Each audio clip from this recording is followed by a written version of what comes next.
जय हिंद दोस्तों, स्वागत है आपका मोहित अपडेट्स पे। तो रिसेंटली एक न्यूज़ निकल कर आई थी जहां पर कि ये बताया गया था कि मलेशियन एयरफोर्स की एक टीम बेंगलुरु में स्थित एचएएल के प्लांट को विजिट करेंगे, जहां पर कि उन्हें तेजस के प्रोडक्शन फैसिलिटी, टेस्ट इंफ्रास्ट्रक्चर, साथ ही तेजस के कॉम्बैट पोटेंशियल के बारे में बताया जाएगा। तो इसके बारे में आपको पता चल ही गया होगा, हम ज़्यादा डिटेल में नहीं जाएंगे। तो आज हम एक कंपेयर करेंगे इंडिया के एचएल तेजस और साउथ कोरिया के ए50 के बारे में। तो आगे बढ़ने से पहले एक बात बता दें कि काफ़ी जगह पर ये र्यूमर्स है कि तेजस और ग्रिपेन में कंपटीशन है, बट ये सही नहीं है क्योंकि मलेशियन एयरफोर्स ने दो टेंडर निकाले हैं, जहां पे उन्हें पहले टेंडर में मल्टी रोल फाइटर एयरक्राफ्ट चाहिए और दूसरे टेंडर में उन्हें लाइट कॉम्बैट एयरक्राफ्ट चाहिए। जहां पर उन्हें मल्टी रोल फाइटर एयरक्राफ्ट के लिए बोइंग ने अपना F-18 सुपर हॉर्नेट ऑफर किया है, डासोल्ट का Rafale, Eurofighter typhoon, Sukhoi 30, Sukhoi 35, MiG 35 और साप का ग्राइपन ऑफर किया गया है। जहां पर कि उन्हें ग्राइपन का C और D वेरिएंट ऑफर किया गया है, जो कि तेजस की कैटेगरी का एक जेट है। तो र्यूमर्स ये लगाए जा रहे हैं कि तेजस और ग्राइपन में कंपटीशन है। और 2019 में कई आर्टिकल्स में ये बताया गया है कि मलेशियन एयरफोर्स ने 5 जेट सिलेक्ट किए हैं, जिसमें कि कोरियन एरोस्पेस इंडस्ट्री का FA50, इंडिया का HAL तेजस, इटालियन कंपनी का एलेनिया अरमाची M346, रशिया का याक 130 और चाइना पाकिस्तान का बनाया गया JF-17 तैयारा। तो इसलिए हम HAL तेजस को ग्राइपन से ना कंपेयर करते हुए कोरिया के A50 से कंपेयर करेंगे। बाकी अगर आप चाहते हैं तो हम तेजस मार्क 1A को ग्राइपन के C और D वेरिएंट से कंपेयर कर देंगे। लेकिन अगर आप चैनल पर नए हैं तो प्लीज़ मेरे चैनल को सब्सक्राइब कर दीजिए। चलिए अपना वीडियो शुरू करते हैं। तो बात करें तेजस की, तो ये एक single engine 4th generation multi role aircraft है, जिसे ADA ने डिज़ाइन किया है और HAL मैन्युफैक्चर करता है। तेजस की फर्स्ट फ्लाइट 2001 में कंडक्ट कराई गई थी और इसे इंडियन एयरफोर्स में ऑफिशियली 2015 में इंडक्ट कर लिया गया था। और अब तक तेजस के 40 के लगभग यूनिट्स बनाए जा चुके हैं। और अब बात करते हैं कोरिया के FA50 के बारे में। तो FA50 एक सिंगल इंजन जेट है, जिसे कि एडवांस जेट ट्रेनिंग और लाइट कॉम्बैट एयरक्राफ्ट के तौर पे कोरियन एरोस्पेस इंडस्ट्री और लॉकहीड मार्टिन ने जॉइंटली डेवलप किया है। इसका डेवलपमेंट 1990s में स्टार्ट हुआ था, लेट 1990s में, और इसकी फर्स्ट फ्लाइट 2002 में कंडक्ट कराई गई थी और इसे ऑफिशियली कोरियन एयरफोर्स में 2005 में इंडक्ट कर लिया गया था। अब तक इसकी 200 से ज़्यादा यूनिट्स बनाई जा चुकी हैं। साथ ही इसे कई देशों को एक्सपोर्ट भी किया गया है, जिसमें कि इंडोनेशिया, इराक, फिलीपींस और थाईलैंड आते हैं। साथ ही ये 3 वेरिएंट्स में आता है। पहला है T50, जो कि एडवांस जेट ट्रेनिंग के लिए यूज़ में आता है। दूसरा है TA50, जो कि लीड इन फाइटर ट्रेनर में यूज़ आता है। और तीसरा है FA50, जो कि लाइट कॉम्बैट एयरक्राफ्ट है, और यही वेरिएंट मलेशियन एयरफोर्स को ऑफ़र किया गया है। तो हम इस कंपैरिजन वीडियो को 3 पैरामीटर पे कंपेयर करेंगे, जहां पर पहले हम जनरल फीचर्स की बात करेंगे, दूसरा एवियोनिक्स और तीसरा फायर पावर के बारे में। तो तेजस की बात करें तो ये सिंगल और डुअल सीट वेरिएंट में आता है। इसके सिंगल सीट वेरिएंट की लेंथ 43 फीट और 4 इंचेस है। इसका विंग स्पान 26 फीट 11 इंचेस है। इसकी हाइट की बात करें तो ये 14 फीट और 5 इंचेस है। इसका विंग एरिया 413 स्क्वायर फीट है। और अब FA50 की बात करें तो ये केवल डुअल सीट वेरिएंट में आता है। इसकी लेंथ 43 फीट 1 इंचेस है। इसका विंग स्पान 31 फीट है। इसकी height 16 feet 2 inches, wing area 255 square feet है। तो ये दोनों लाइट कैटेगरी के जेट है। इसके लिए इनका मैक्सिमम टेक ऑफ वेट, इनका एम्प्टी वेट लगभग बराबर ही है, और इनकी लेंथ, विंग स्पान और हाइट भी छोटे हैं। तो अब बात कर लेते हैं एम्प्टी वेट की। तो तेजस के एम्प्टी वेट की बात करें तो ये 6.5 टन इसका एम्प्टी वेट है और इसका maximum take off weight 13.5 ton है। और अब FA50 के एम्प्टी वेट की बात करें तो ये 6,500 किलोग्राम है। साथ ही इसका maximum take off weight 12,300 kilogram है, जो कि तेजस से 1.5 टन कम है। तो अब बात करते हैं फ्यूल कैरिंग कैपेसिटी को लेकर, जहाँ पर कि तेजस अपने इंटरनल फ्यूल कैपेसिटी में 2.5 टन का फ्यूल ले जा सकता है। साथ ही अपने एक्सटर्नल हार्ड पॉइंट्स पर दो 1200 लीटर के एक्सटर्नल ड्रॉप टैंक्स, साथ ही एक 800 लीटर का ड्रॉप टैंक ले जा सकता है।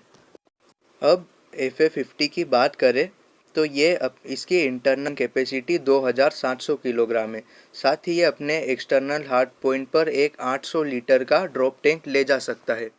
और इसका फ़ायदा तेजस को अपनी रेंज में मिलता है, जहाँ पर कि तेजस की रेंज 1850 किलोमीटर है, लेकिन FA50 की रेंज भी 1850 किलोमीटर ही है। लेकिन जब फेरी रेंज की बात करें तो तेजस अपने दो एक्सटर्नल ड्रॉप टैंक के साथ में 3,200 किलोमीटर तक जा सकता है। और FA50 की एग्जैक्ट फेरी रेंज तो नहीं बताई गई है, लेकिन अगर स्पेक्यूलेशन लगा जाए तो FA50 भी उसके एक्सटर्नल ड्रॉप टैंक्स के साथ में 2,000 से 2,200 किलोमीटर दूर तक जा सकता है। और अगर मैक्सिमम स्पीड की बात करें तो तेजस की मैक्सिमम स्पीड 1.8 मैक है और कोरिया के FA50 की 1.5 मैक है। हालांकि इतनी ज़्यादा स्पीड की ज़रूरत होती नहीं है, क्योंकि अगर पायलट इतनी देर तक इतनी ज़्यादा स्पीड मेंटेन करेगा तो हो सकता है कि वो बेहोश हो जाए। हालांकि डॉग फाइट के दौरान इतनी ज़्यादा हाई थ्रस्ट की रिक्वायरमेंट होती है, लेकिन डॉग फाइट के समय भी पायलट इतनी ज़्यादा देर तक इतनी ज़्यादा हाई स्पीड पर मैन्यूवर नहीं करता है। और डॉग फाइट के समय 1.2, 1.3 या मैक्सिमम 1.4 मैक की स्पीड पर ही वो अपने को डिफेंड करते हुए सामने वाले प्लेन को शूट भी कर सकता है। तो उसे इतनी ज़्यादा स्पीड की ज़रूरत होती नहीं है। तो 1.5 मैक भी एक डिसेंट स्पीड है। और अब मैक्सिमम सर्विस सीलिंग की बात करें तो तेजस 50,000 फीट की ऊंचाई तक जा सकता है। साथ ही कोरिया FA50 48,000 फीट तक जा सकता है। और अब रेट ऑफ क्लाइंबिंग की बात करें तो तेजस 280 मीटर पर सेकेंड की स्पीड से ऊपर जा सकता है। साथ ही कोरिया का FA50 198 मीटर पर सेकेंड की स्पीड से ऊपर जा सकता है। और अब जी लिमिट बात करें तो तेजस +8 और -3.5 जी तक के फोर्स को बर्दाश्त कर सकता है। हालांकि जो तेजस का LSP2 वेरिएंट है उसने +9 जी तक के भी फोर्स को बर्दाश्त किया हुआ है। अब FA50 की बात करें तो FA50 +8 जी और -3 जी तक के पुल को सहन कर सकता है। और अब इंजन की बात करें तो तेजस में लगा है GEF का IN20 वेरिएंट, जो कि ड्राई थ्रस्ट में 54 किलो न्यूटन और आफ्टर बर्नर के साथ 90 किलो न्यूटन का थ्रस्ट जनरेट करता है। अब FA50 की बात करें तो उसमें भी GE404 का एक वेरिएंट लगा है, जो कि 53 किलो न्यूटन का ड्राई थ्रस्ट और आफ्टर बर्नर के साथ 79 किलो न्यूटन का थ्रस्ट जनरेट करता है। और अब थ्रस्ट टू वेट रेशियो की बात करें तो तेजस का एक ऑप्टिमम पेलोड के साथ उसका थ्रस्ट टू वेट रेशियो 1 को क्रॉस करता है। और FA50 की बात करें तो उसका भी एक ऑप्टिमम पेलोड के साथ उसका थ्रस्ट भी 1 को क्रॉस कर जाता है। और अब सेकेंड पार्ट की बात करते हैं, जिसमें कि हम एवियोनिक्स को डिस्कस करेंगे। तो तेजस से शुरुआत करते हैं। तो तेजस मार्क 1A ऑफ़र किया गया मलेशियन एयरफोर्स को। तो तेजस मार्क 1A के स्टार्टिंग वेरिएंट्स में एल्टा का 2052 रेडार लगा आएगा। साथ ही उसके बचे हुए वेरिएंट्स में उत्तम ऐसा रेडार लगाएगा। तो यहाँ पर हम उत्तम ऐसा रेडार को FA50 के रेडार से कंपेयर करेंगे, क्योंकि अगर मलेशियन एयरफोर्स तेजस को ख़रीदती है तो वो उत्तम ऐसा रेडार के साथ ही खरीदेगी, ना कि इजराइल के 2052 रेडार के साथ। तो उत्तम रेडार की बात करें तो ये किसी भी 2 मीटर स्क्वायर टारगेट को 150 किलोमीटर दूर से ट्रैक कर सकता है। साथ ही उत्तम रेडार एक साथ 100 टारगेट्स को ट्रैक कर सकता है और उनमें से 16 को एक ही समय पर एंगेज कर सकता है। तो ELM 2032 रेडार अच्छा है, लेकिन उत्तम रेडार से कंपेरेबल नहीं है। और अगर हम मलेशियन एयरफोर्स की बात करें तो तेजस उनकी रिक्वायरमेंट्स फुलफ़िल कर सकता है, जैसा कि उन्हें केवल चाइनीज़ जेट्स को उनकी टेरिटरी में आने से रोकना है और तेजस इस काम को बहुत अच्छे से कर सकता है। अब हम बात करते हैं इसके थर्ड टॉपिक पर, जो कि है आर्मामेंट्स को लेकर। तो अपना थर्ड पार्ट शुरू करते हैं। तो तेजस की बात करें तो तेजस पे 8 हार्ड पॉइंट्स दिए गए हैं, जिसमें कि ये 4 टन का पेलोड ले जा सकता है। तो आगे बढ़ने से पहले एक बात बता दें कि तेजस में उन्हीं आर्मामेंट्स और मिसाइल्स की बात की जाएगी जो कि उसमें या तो इंटीग्रेट कर दिए गए हैं या आने वाले कुछ ही समय में उन्हें इंटीग्रेट कर दिया जाएगा। तो सबसे पहले शुरुआत करते हैं अस्त्र मिसाइल से। तो जैसा कि आप जानते हैं कि अस्त्र एक लॉन्ग रेंज BVR मिसाइल है, जिसकी मैक्सिमम रेंज 110 किलोमीटर है। साथ ही ये मिसाइल कैपेबल है शॉर्ट रेंज के टारगेट को भी एंगेज करने में, जहां पर कि ये मिसाइल 10 किलोमीटर से लेकर 110 किलोमीटर के बीच में किसी भी टारगेट को एंगेज कर सकती है। इस मिसाइल का परीक्षण तेजस से इस साल के अंत तक या फिर 2021 के फर्स्ट क्वार्टर में कंडक्ट कर लिया जाएगा, इसलिए हमने मिसाइल को इस लिस्ट में शामिल किया है।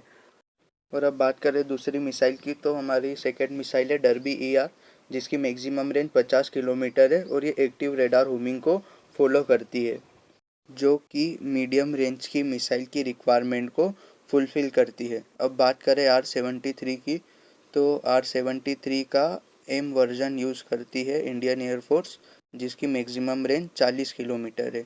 साथ ही ये मिसाइल इंफ्रारेड होमिंग को यूज़ करते हुए अपने पाथ को फॉलो करती है। साथ ही ये मिसाइल शॉर्ट रेंज की मिसाइल की रिक्वायरमेंट को फुलफ़िल करती है। तो अब बात करें एयर टू ग्राउंड वेपन में, तो अभी तेजस के पास कोई भी एयर टू ग्राउंड वेपन नहीं है। ये केवल लेज़र गाइडेड बॉम्ब फायर कर सकता है GBU सीरीज़ के।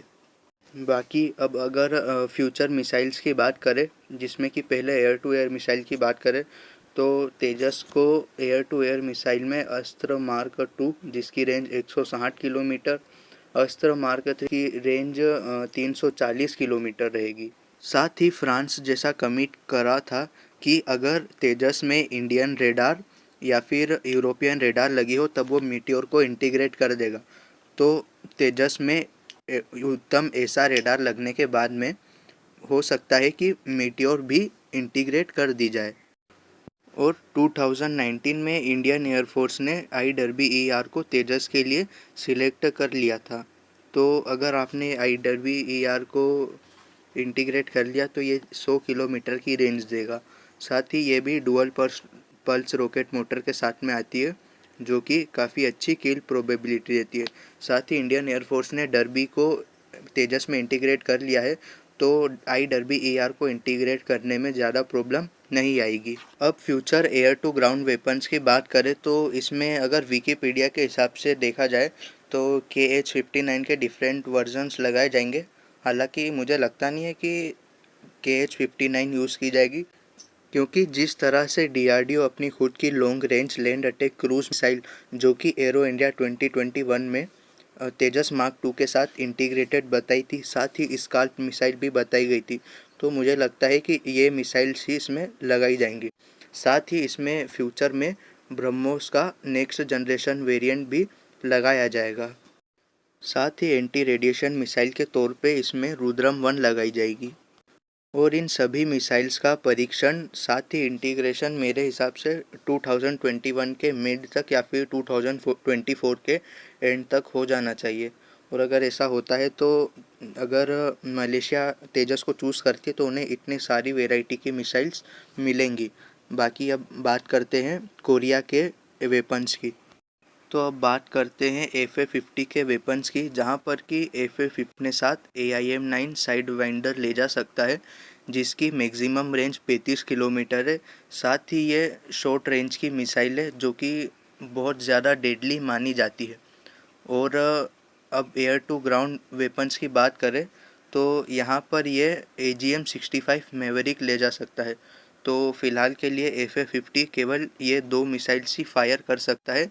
साथ ही ये लेज़र गाइडेड बॉम्ब्स और अनगाइडेड बॉम्ब्स को भी फायर कर सकता है। तो अब फ्यूचर की बात करें तो FA-50 को मॉडिफाई किया जा रहा है AIM-120 AMRAAM को ले जाने के लिए, जिसकी मैक्सिमम रेंज 160 किलोमीटर है, जो कि एक काफ़ी अच्छी मिसाइल है। और दूसरी एयर टू ग्राउंड मिसाइल है, जो कि टोरस मिसाइल है। साथ ही ये स्कैल्प लाइक मिसाइल ही है, जिसकी मैक्सिमम रेंज 500 किलोमीटर है। तो FA-50 बस ये 4 तरीके के मिसाइल ही फ्यूचर में फायर करने में सक्षम। बाकी अब एक आखिरी बात कर लेते हैं, क्योंकि वीडियो काफ़ी ज़्यादा बड़ा हो चुका है। और आखिरी टॉपिक है हमारा प्राइस। तो जहाँ पर प्राइस को लेकर बात की जाए तो तेजस की मैक्सिमम प्राइस $42 मिलियन ऑफर की गई है एक्सपोर्ट कस्टमर को 2021-22 के लिए। बाकी FA-50 की डील की बात करें तो जब साउथ कोरिया ने फिलीपींस के साथ FA-50 की डील की थी, तो तब उन्हें $420 मिलियन पे करने पड़े थे 12 FA-50 के लिए। तो ये प्राइस $35 मिलियन पर एयरक्राफ्ट के हिसाब से पड़ती है। हालांकि अब 2020, 21, 22 के लिए भी इसकी प्राइस बड़ी होगी, जहां पर कि मेरे हिसाब से इसकी प्राइस 35 से $38 मिलियन पे आके रुक गई होगी। तो एक प्राइस ही ऐसा फैक्टर है जहां पर कि तेजस FA-50 से पीछे है। बाकी हर मामलों में तेजस FA-50 से बहुत ज़्यादा आगे है। अब देखते हैं कि मलेशियन एयरफोर्स किसे चूज़ करती है। आज के वीडियो के लिए बस इतना ही। नमस्कार, जय हिंद। मिलते हैं अपने अगले वीडियो में।